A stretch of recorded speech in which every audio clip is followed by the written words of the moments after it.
Hello, my name is William Rezai, and I'm here to spread some awareness about a tragic inequity faced by many Americans every day that nobody seems to be talking about. I'm here to talk about the effect of food insecurity on individuals with celiac disease. Now, I call this a tragedy because we're talking about a disease that for the most part is known to be maintained and treated by diet alone, known as the gluten-free diet. Yet at the same time, there are various food insecure people, not just throughout the US, but throughout the world. Whether it's because of income and poverty, whether it's because of depression, mental illness, or addictions, whether it's because of access, there are countless people who are unable to maintain a proper diet or any diet, let alone the gluten-free diet. That is because the gluten-free diet is notoriously expensive and is sometimes hard to attain in certain areas, especially rural areas. Now, the tragedy comes when people with celiac disease know that they have a cure. They know that they could do something to maintain their symptoms and make themselves feel better, yet just because they are unable to access or afford quality food and diet, they are unable to do so. And this may lead to worsening symptoms. Let's talk about celiac disease. But first, let me introduce myself so you guys can get to know me more and give you some reasons why you should trust me. As I said, my name is William Rezai. I'm a sophomore at the University of Arizona, studying to get my BSM, or Bachelor's of Science in Medicine, with an emphasis on public health.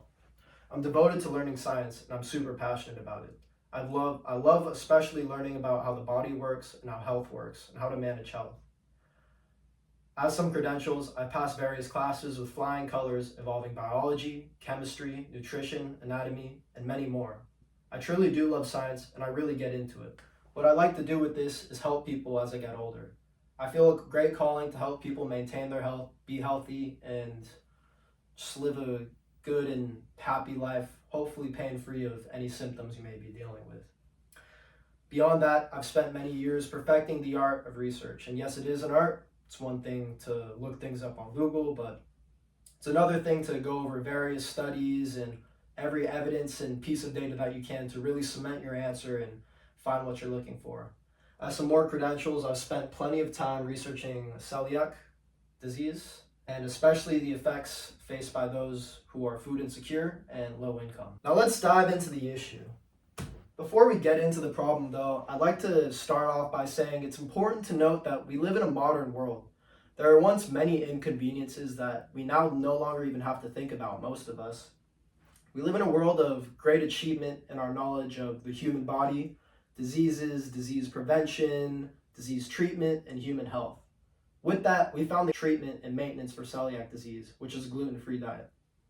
However, among the many issues that once plagued humanity that we've now solved, poverty remains an issue, not only in America, but throughout the world. The simple fact of the matter is that while a huge portion of the world is able to eat in excess, order food delivered to their house from their phone every day, and they eat in excess, and they even have leftovers that they throw away, and they do it all over again for the next meal. While there's that on one hand, on the other hand, there's a large portion of the world that simply doesn't know if they're going to eat tonight. They don't know if they'll be able to feed themselves or their kids. They don't know if tonight's going to be the night that they fall asleep forever due to hunger. So that leads us to our problem, which is that we know how to treat CD, or celiac disease. However, people with low income and celiac disease are not able to obtain their diet. And that's really the big takeaway, is that diet is not obtainable for all. And this is especially tragic for those who are able to treat diseases that they have just with diet alone. Whereas there's many diseases where diet alone is just scratching the surface, and there's other medications and various forms of treatment that they could be doing beyond that. Now let's discuss celiac disease. Celiac disease is a genetic autoimmune disorder. It's classified as a lower GI disorder or lower gastrointestinal disorder, and it mainly affects the small intestine as depicted on the screen. It's important to note that the small intestine is the body's main site for nutrient absorption. Now this is what normal villi looks like. Now inside of the small intestine is an inner lining with folds known as villi. Villi's main job is for absorption of nutrients. This is what normal villi looks like in a healthy individual, and this is what it looks like in an individual with celiac disease. When somebody with celiac disease ingests the protein gluten, damage will be done to the inner lining of the small intestine. Erosion will occur and inflammation will also occur, leading to overall food sensitivity. Other symptoms include overall GI pain, especially in the stomach, trouble passing waste, malabsorption or deficiencies because you have damaged villi, and a damaged small intestine leads to less effective absorption. And an important thing to note about celiac disease is that it could lead to other disorders like cancer and diabetes, and it is associated with autoimmune disorders. Now, the good news is that the prognosis is generally good when individuals with celiac disease adhere to a gluten-free diet.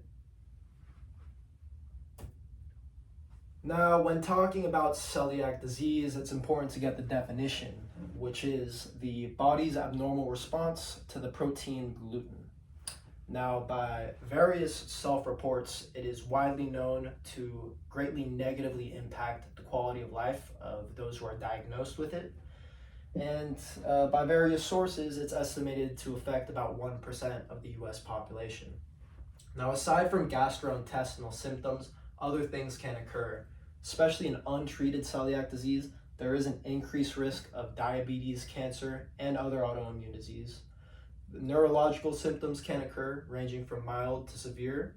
We're talking brain fog, headaches, and nausea, all the way up to Alzheimer's, depression, and epilepsy. Untreated individuals with celiac disease do face an overall higher mortality rate because of these things and other things.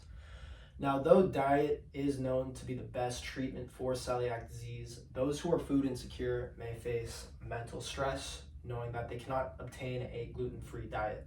Now, let's go over just a little bit of history to get some background knowledge into how long we've known about the disease and the treatment for the disease. Now, celiac was first known to be depicted in 2nd century Greece, and it wasn't until 1888 where the term celiac disease was coined in an England children's hospital, where diet was speculated to be the cause, though not much more was known beyond that. But the first diet didn't come until 1924, where Sidney Haas coined the term banana diet. Now, the name may be a little bit misleading because it is free from fats and carbohydrates, but it was the first specific diet for celiac patients that was known to work. And in 1952, the gluten-free diet was finally born. Now, the gluten-free diet was born for celiac patients, and it's because in between 1924 and 1952, World War II occurred, where food rationing would take place. And in patients with celiac disease who are not eating wheat or rye flour, symptoms and outcomes were seen to be improved, and this is where the gluten-free diet came from. And this diet remains the best treatment and maintenance for celiac disease. Now that we have some background knowledge, let's dive right into the problem and how we could fix it. First, I'd like to say that it's important for everybody to get involved. We're going to be talking about how people can fix this problem on the individual level, the community level, and the government level. All three levels of our country. We will go over how a seemingly fixable disease could be devastating for some, and the impact that low income and food disparity plays on those who are diagnosed with celiac disease. Now, so far throughout this presentation, I've made many claims talking about how people with both celiac disease and low income and or food insecurity face a very hard life. Now, I'm going to back these points up with some data and evidence. Depicted is a graph from a study conducted by the Columbia Celiac Disease Center. It shows that gluten-free options are on average about twice as much expensive as their wheat counterparts.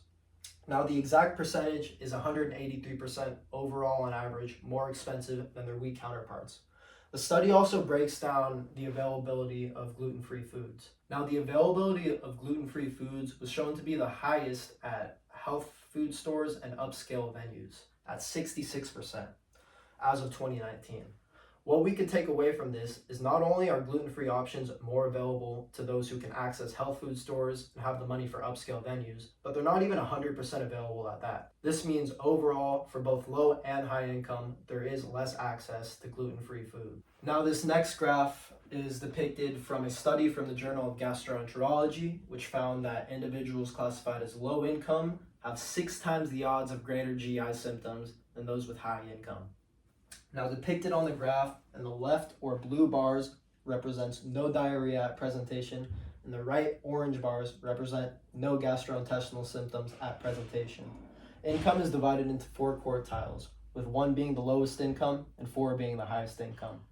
Inequalities can especially be seen with the orange bar for high income being almost twice as high as the orange bar for low income, meaning that almost twice as many people of high income showed no gastrointestinal symptoms present at the doctor compared to those with low income. Now, enough about the bad. It's time to talk about how we can actually fix this problem, starting at an individual level. Now, I'd first like to say that the best thing we could do as individuals is to spread awareness. This presentation is being filmed and posted on YouTube. The presentation link will also be posted under that YouTube video, but I strongly encourage everybody in this audience to take the facts that I say, the points that I make, or refer to the presentation itself and share the presentation or the video to everybody you can, especially those with influence who you may think have influence. This could involve educators because they are teaching our young generation. They could spread awareness in the schools. This could involve people involved in food corporations who are responsible for wheat foods or gluten-free foods or anything in between really, or people who are involved in the government. Now, another thing you could do is be there for them. Physically, you could be there for them by hanging out with them, and if you have the means necessary, go out and eat with them or cook with them. But make sure that you're mindful of them. Make sure that wherever you go to eat has gluten-free options. Whatever food you give to them is gluten-free. Or if you're cooking, and make sure you're mindful and offer them a gluten-free option. Now, lastly, but very importantly, be there emotionally for individuals with celiac disease. Friends, family, whether you know them or not, be there for them. Disease can be mentally stressful. Even when you are on the gluten-free diet, you're still greatly limiting the things that you can eat. Now, moving on to fixing the problem at a community level, my first point is going to be kind of diving a little bit deeper into the second point I made on the previous slide, which is that as individuals, you can form a greater community. Be there for your neighbors. Try to know everybody, be nice to everybody, friends, family. It'd be great to be a tight-knit community so that, whenever you know somebody with celiac disease who is food insecure, there's other people in your community that maybe can help. Now, my next point talks about food programs. There are many great food programs out there, but many of the food programs out there do not have the awareness or the funding to carry gluten-free versions of their products. We should talk to those communities of food programs, food banks, things like that, and spread awareness. And if you can, donate. Food programs should have gluten-free options for those who are food insecure and with celiac disease. Lastly, support groups. There are support groups both online and in real life out there for those with celiac disease. I think they need more recognition, and I think as a community we can get them more recognition. But these support groups, we need to do everything we can to spread awareness for these support groups. They're very helpful in helping people who are mentally or physically stressed or hurt with celiac disease, and people who maybe they have questions about celiac disease. So lastly, we're going to be talking about how to get help from the government level. Now, it's going to take some awareness from both individual and community populations to kind of get them to turn their head towards this problem. It's no secret that throughout the past decades, the US government has incentivized and motivated farmers and food corporations to produce specific quantities of food. And whether that's through tax incentives, trade policies, direct funding and research, they have done it. And it's going to take some of that funding and some of that attention to go towards gluten-free food manufacturers. Now, the USDA is one branch that does this. It's been shown that when the USDA is researching and funding specific areas of the food world, the food economy, I guess you could say, food manufacturers will produce more of that food. With more gluten-free food produced, there will be more available gluten-free food. But if the demand stays the same, the gluten-free food will also be cheaper with more gluten-free food in the market. Now, beyond that, the government should offer education on celiac disease and diseases like it to schools, especially, the younger generation, so we could be mindful of these people, so we can have awareness. And, this is the future generation. Maybe these people will become the next gluten-free food manufacturers.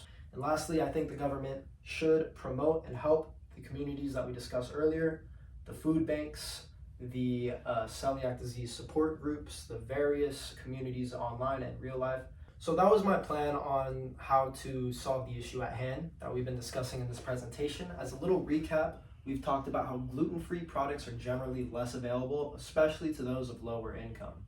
And even when they are available, on average, they're about twice as much as their wheat counterparts, sometimes being as high as 600% their wheat counterparts' price. We've also talked about the symptoms of celiac disease, how celiac disease works, and what people will face if they go through untreated celiac disease. Now, we've talked about what to do on the individual, community, and government level. We've talked about, as individuals, coming together as a community and helping those with celiac disease, but also individual influence on the government, which could influence and motivate companies to produce more gluten-free foods. And with more availability of gluten-free foods, there will be a lower price in gluten-free foods.